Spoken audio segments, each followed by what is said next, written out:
Mr. Turner. Thank you, Mr. Chairman. Mr. Zients, it's been a pleasure having you here in front of the Armed Services Committee. We're not usually of the habit of hearing such partisan statements in what is really a bipartisan committee. We don't usually hear people throw around Republican and Democrat, but you have very, very well. I want to commend you on your broken record of your partisanship with respect to the fiction of the fact that this administration has a budget or a plan.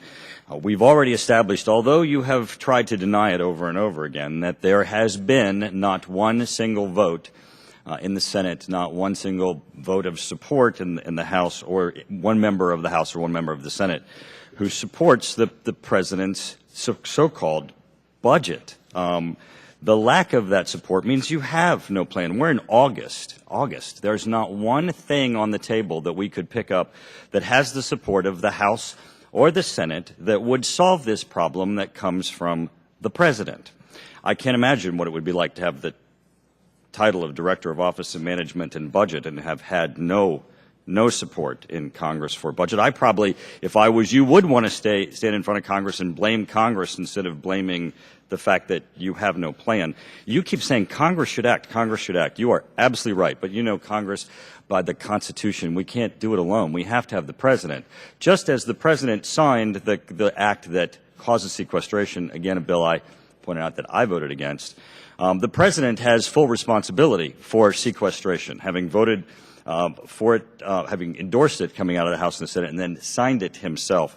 And also his responsibility for having essentially pulled out of the super committee, having provided no plan for the super committee to have an action that would have then, in effect, avoided sequestration. What we're dealing with now, though, is two things.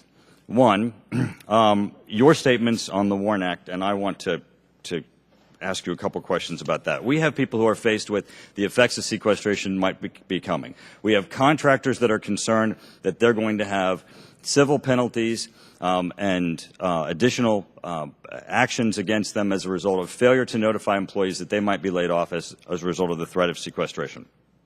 You say the Department of Labor has issued a guidance so that no one need provide those notices. So let me ask you first. You've said you were a lawyer, but you're not. You might not be a lawyer, but you might, I know, have an understanding of the authority of the position you sit in. So let's start with your position. Do you have any legal authority or ability to waive the penalties in the WARN Act for noncompliance under the threat of sequestration? No, I do not believe so. Okay, let me go then to the Department of Labor's own guidances.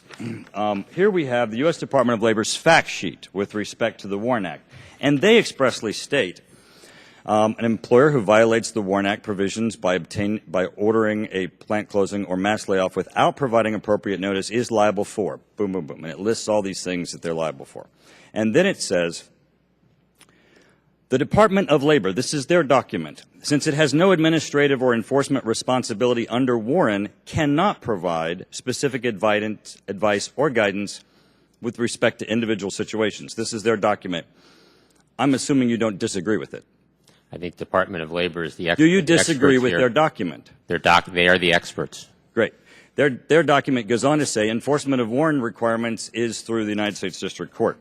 Then you go to the actual regs that are with respect to the WARN Act, and it says the Department of Labor, these are the actual federal regulations. The Department of Labor has no legal standing in any enforcement action and therefore will not be in a position to issue advisory opinions of specific cases. So, although you won't acknowledge it, their documents acknowledge it. The statement by the Department of Labor that people need not provide WARN notices under the threat of sequestration has no effect. It's not worth the paper it's printed on. It may be the desire of the administration that no one do that, but it certainly isn't reality.